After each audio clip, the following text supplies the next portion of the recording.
Interesting. Don't suck at anything. Oh, there's not even a Karen one I can buy yet? Oh wait, I fucking already unlocked Karens. Oops. Bad luck. Don't worry then. This is gonna be extremely good luck. Very good luck, close enough.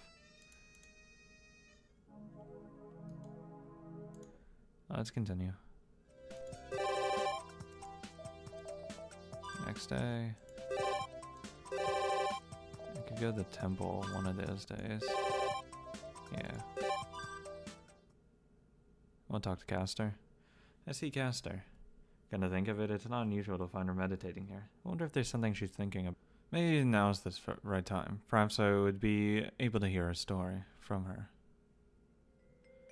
Asking for the real story. What am I saying? I've already asked Castor everything I needed to know. If I question her any further, I might end up touching upon the truth. That's too reckless. No matter how much she prefers living in a peaceful life, she's still a natural-born witch. She'll eliminate mercilessly anything that does not serve her interests, as if sweeping away the dust before her without hesitation. I can't let my guard down. I was living amongst someone whose very existence is something that hurts others. Showing any weakness at all is fatal. I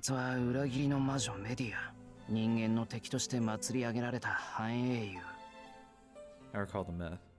The princess of sorcery who received the teachings of the Great Witch. The cunning witch behind the demise of many countries in the Age of Gods.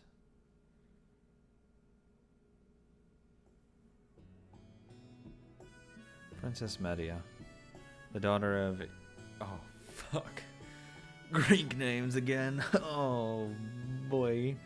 The daughter of Adia. I actually have no idea how to pronounce that E, to be honest. The king of Colchias. Colchias. The edge of the east. The Greek world of the eastern coast of the Black Sea. Sorcerers who received the teachings of Hecate, goddess of magic, a princess who led a sheltered life as a king's daughter. The innocent princess who was raised unbeknownst to the outside world was plenty content with just that. She neither wanted wings to set herself free, nor did she look for the vast outside world. She loved the country she was raised in and was satisfied with living her whole life in the mountains. However, with the arrival of heroes seeking glory, the girl's hopes were shattered. The captain of the Arco appeared from the outside world. Jason, the hero who arrived seeking the treasure of Colchias, the Golden Fleece, would cause Medea to betray her country. It was because the goddess aiding Jason, Aphrodite, put a curse on Medea which caused her to fall blindly in love with him. Medea betrayed her father, gave the Golden Fleece to Jason, and escaped Colchias with Jason, now her husband. Even as the king pursued the Arco to reclaim his daughter, the cursed Medea used magic to tear apart her brother, who accompanied them into pieces and scattered them across the sea. Grieving, the king collected his dead son's remains, and Jason and company used the opportunity to put Colchias behind them. Like this, the foreign invaders shook off their pursuers. However, it is said that the disquieting atmosphere on the Argo did not fade. The princess who presented her homeland's treasure to the man. The woman who went as far as to kill her own brother for the man she loved. The heroes on the boat unanimously castigated the girl who was the princess of Colchias. As if regarding something disgusting and filthy, the heroes avoided the girl. Fortunately for Medea, whose heart was bound by the goddess's curse, she saw their condemned gaze as no other than a mere sea breeze. She was content with only hearing Jason's words. But he's a dick. I'm sorry, but you've done well, Medea. That's right. So long as she could hear such words from the man she loved, she would endure the hero's disdain. The regret of abandoning her country, the sin betraying towards her father, the punishment of murdering her own brother were all things she could withstand, and yet, not once did she hear such warm words from her husband. The return voyage ended without the slightest problem. Jason made the foreign princess his wife and returned triumphantly to his country of Locus, with the promised golden fleece in hand.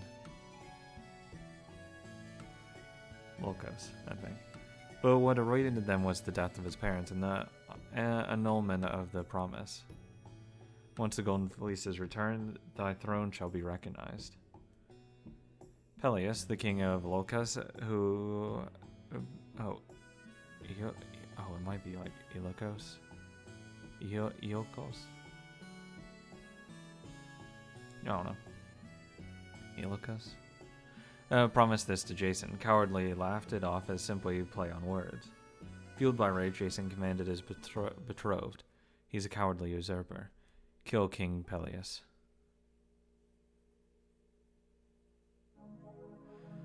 Though seized by her love towards Jason, Medea was still but a young girl. To the girl who had been shattered by their deed against her brother, Jason repeated insistently, "Kill, kill. Kill King Peleus, who broke his vow. Kill the king's relatives. That's right, the king alone will not suffice. Kill all that unsightly successor and the 3 princesses too." It did not take long for Jason to prepare the assassination. The king and his daughters were invited to Jason's house. In the center was the witch's cauldron. The girl had been bestowed by the great witch Hecate, a crystallization of secrets and a foundation of mysteries. "My good king, we welcome you to our humble abode." Before anyone realized, the end had already begun to draw near. Unable to resist the man she loved, the curse of the goddess, Medea, would use her own magic for the murder of the king.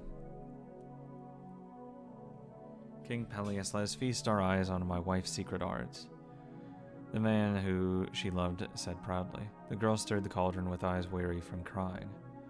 This would be the secret art of rejuvenation, the magic in which my wife is particularly skilled. Thus spoke the man whom she unknowingly came to love. Unable to oppose, the girl continued the ritual. "Let me go back." The hand stirring the cauldron grew ever so tired, feeling like lead. Come to think of it, from the moment she had put her country behind her, had she ever been able to sleep peacefully? Her mind and body exhausted, she continued on as if surrounded by thick fog. Being this tired made her forget. Being this sad made her dull. Oh. Had she learned magic to do such things? She cut up an aged sheep and placed it into the cauldron. It melted and disappeared, and then the aged sheep that had lost all shape and figure revived at the hands of Medea, its skin brilliant and its eyes full of life. The aged sheep was reborn a lamb. The king, impressed, requested that he be rejuvenated as well. Then the girl spoke, just as instructed by the man she loved. For that purpose, the body must first be cut apart. This art requires that you die first. The king, fearless, ordered the 3 daughters he loved so to perform the dire deed. The 3 princesses cut their father to pieces. The king was thrown into the cauldron, and then... I saw it, those fiendish daughters carving up their own father. Their father did not revive. The 3 princesses cried and screamed. The man she loved then bound the women. The gods will never forgive their sin of patricide. Daughters of King Peleus, take up your own lives. The 3 daughters cried and shouted. Why has this happened? They cried out. They pleaded for forgiveness, not from the gods, but for their father, the king who they had killed. The unfamiliar man called Jason did not forgive even one of them. The goddess's curse vanished at that moment. Her clouded heart finally cleared up, but it was too late. Betraying her country, killing her brother, killing the king through trickery, going as far to let the 3 innocent princesses die. That day, the girl had undoubtedly transformed into a witch. Let me go back. The splendor of Jason's ascent to the throne lasted but an instant. The people learned of the king's murder, and they drove Jason and the foreign witch out of Locos. Jason, who had no place to return to, took the witch and roamed Greece, wandering at last to Corinth. The king of Corinth welcomed Jason, and before long proposed matrimony with his daughter Glaucus. Marry Glaucus and obtain the kingship of Corinth, or keep the witch's wife and continue to receive the king's protection. Jason did not hesitate. Even though he'd begotten 2 children from the witch, their bond was not enough to keep him near. Jason abandoned the witch and ran to Glousy's side. Please don't go, please don't go. I threw aside my home and country for you. I gave up everything for you. Have pity, if not for me, then for the children, I beg of you. To the witch who clung tearfully, the man said, What are you trying to say? Was it not your fault that I lost my country? You terrible foreign witch, I never loved you even once. Before she knew it, home was gone too far. All hopes lost. She stepped onto foreign soil. Let me go back. And so, at the end of a long journey, her only desire was born. But how could it be granted? Everything was but a dream of paradise. The girl became a hideous witch, and even upon returning home, not a single soul would believe her to be the young princess. She had changed too much. Even as the castle she lived out her childhood and remained unchanged, surrounded by the same greenery. And then one day, on the marriage of the man named Jason, in the midst of countrywide celebration, Corinth fell. The bride was engulfed in flames, and the hero was to become the new king, was forced again to a life of wandering. The tale that follows is no longer a part of the legend. It is said the young man who led the heroes as the captain of Argo, while pondering the wreckage of the ship, was crushed to death by its fallen stem post, and that the girl he brought home with him became a witch and continued to wander the lands of Greece. Even now she gazes over yonder from the ashen shore. The many sins she had accumulated. Let me go back. And the many dreams she had left behind. Let me go back. Though she knew those wishes would never be granted. I want to return to my country before I die. As though in atonement, the woman continued to hope.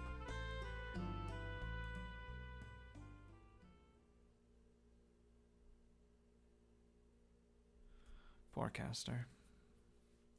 Dizziness overcame me, as if having seen a fragmented dream. そうだ。話を聞くんだっけ? It'll all be alright so long as I'm careful and a conversation should be fine. It's akin to jumping into a lion's den out of curiosity, but this time the witch seemed stayed in. Surely she'd overlook an unpleasant question or two to kill some time. また来たの?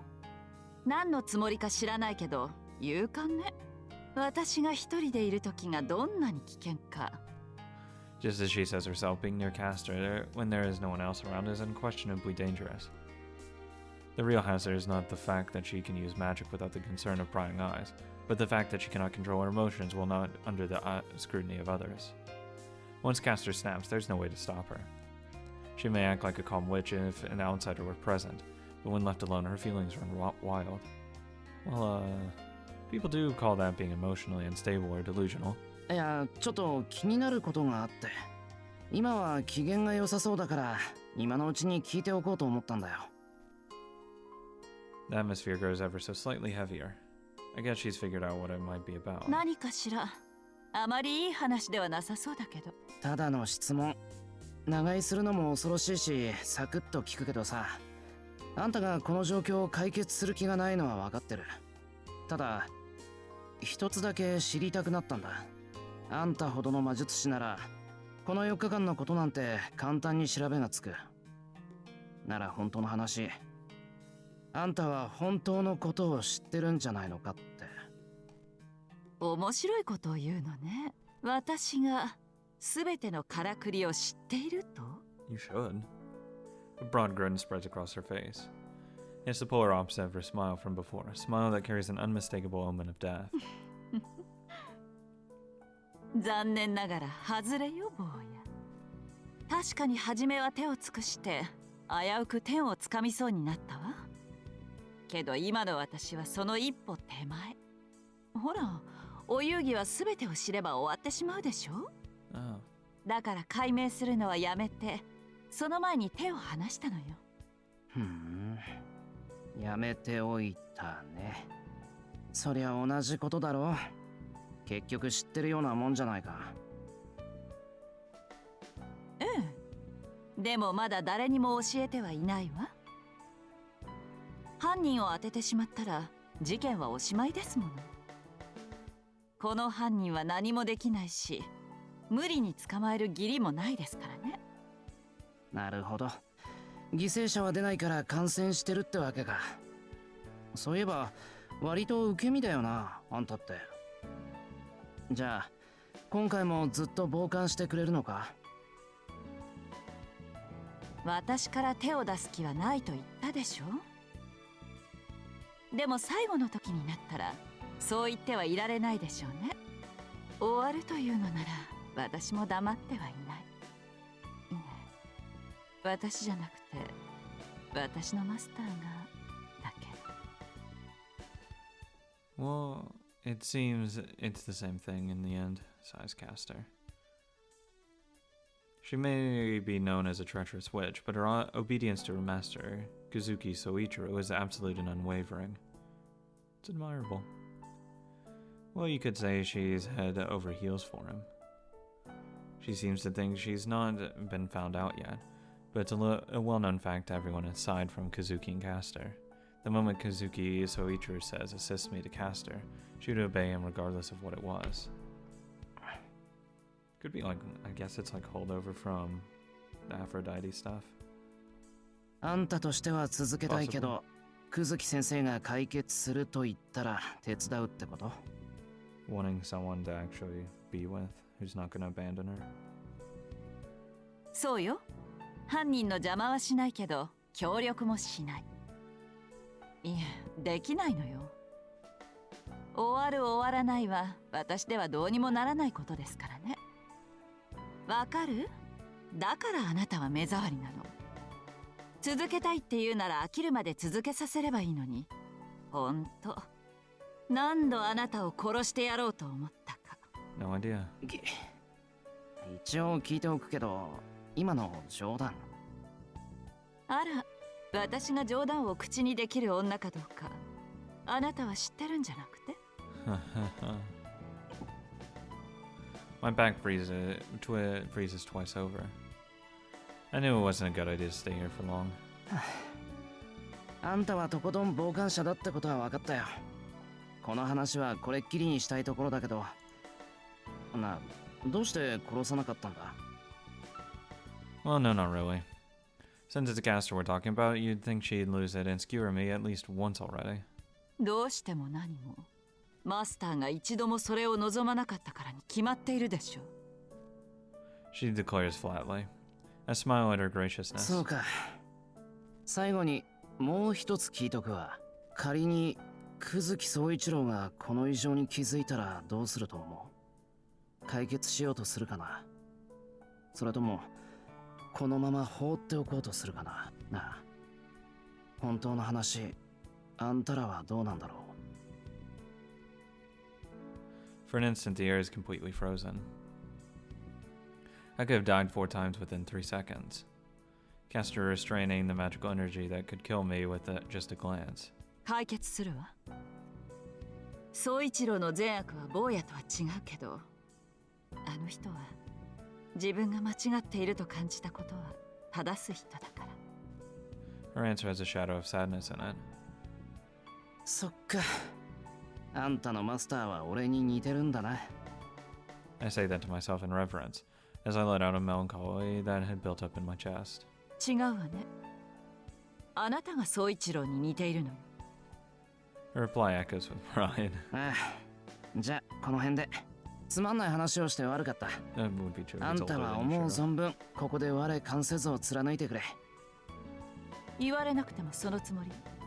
けど、そうね。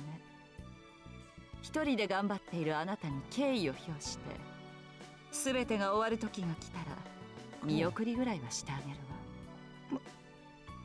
I'm dumbfounded. Her words leave me speechless. 何ですかその顔は？私の言っていることがわからない？わかってる。手伝ってやるって言ったんだよな。お世辞抜きで頼りにするよ。あんたたちに手伝ってもらえるのはもしかしたら一番の励みになるかもしれない。I leave Castor's garden. She flexes her robe and sees me off. One unpleasant subject, even though she is in such a good mood. There was just one moment where she looked like her past ominous self. 本当の話、あんたらはどうなんだろ The boy who said that is already leaving. The witch conceals her body with a black robe and rather than disappearing, stands completely still. Someone who is like someone. Someone who is alike to someone. I see, your master is like me. The present that is like reality. The illusion that resembles reality. That is wrong, and it is you who are like my master. The disjointed thoughts swirl together and dissolve. A muddy mass. Scenes of the present world that have already become the memory of another. Memories from when she was still lived as a human, and a bad dream she had just seen a little earlier. Like the cauldron where the old sheep was boiled. The dead and living are mingled together. 本当の話ですって。 The witch bites her lip ominously. Perhaps an evening shower. Thunder can be heard in the distance. The sound of rain hitting the trees evokes a vision of the scene where they first met. Even if she gives in to frustration, only one thing comes to her mind. That day. The dried out palms of the man that grasped the hand of a foolish woman who had never been chosen by anyone.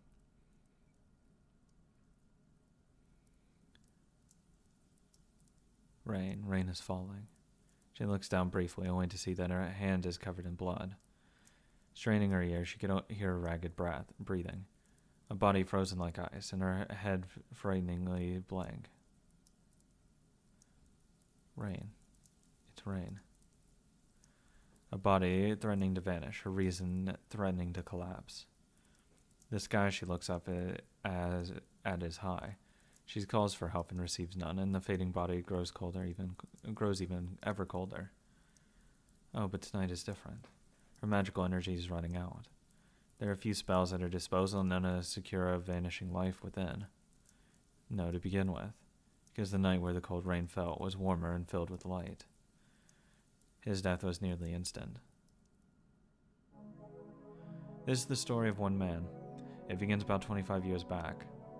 The story of a lethal weapon that was tempered for nearly as long as he lived. He did not know what group was right until the very end. In the middle of a secluded mountains amidst a community that gathered and lived together like mountain aesthetics, he came into existence. Without parents or siblings, he was born as a child with no connections whatsoever. Might be more accurate to call it an emergence rather than a birth. The baby grew in the midst of the gathering. Fortunately, he was pure. Even though there wasn't much of a place for living, even though that probably wasn't how people lived. He who knew not of the outside world accepted that gathering. 20 years since then, he did not leave his allotted 10 square meters of forest, and he continued to temper the one technique he was bestowed with. Around the age of 10, he was told that the community was a factory, a place where the necessities of daily life are mass-produced through the work of many. Since he had no experience in creating things, he didn't have to understand which side he was on. He had no objection to the fact that he was a daily necessity. Instead, you could probably say he was relieved.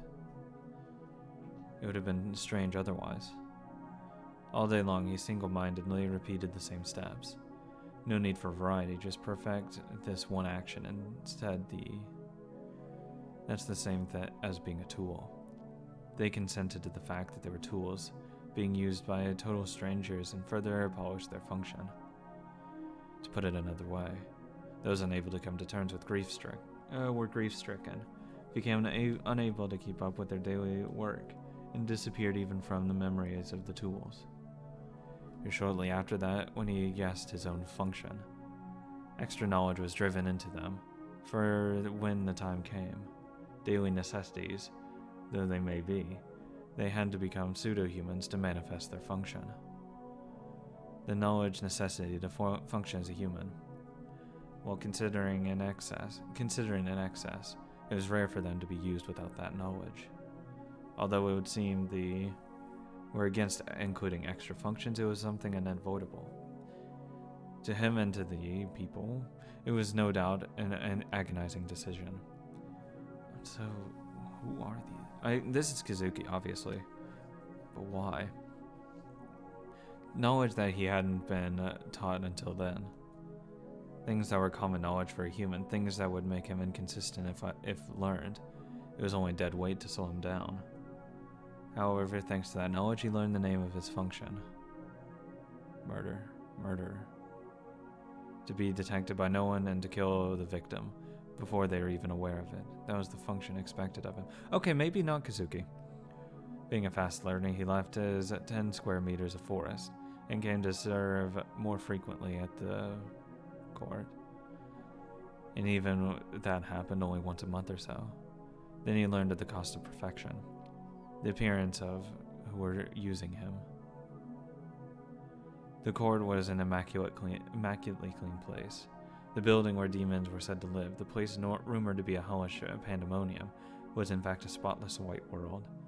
The scraps of tools that didn't listen to and were reassembled while alive. The remnants of those who were brought to shame and had their brains transplanted into animals as punishment. And the fish tanks packed with flesh of children who were gathered at the comfort. None of it was there.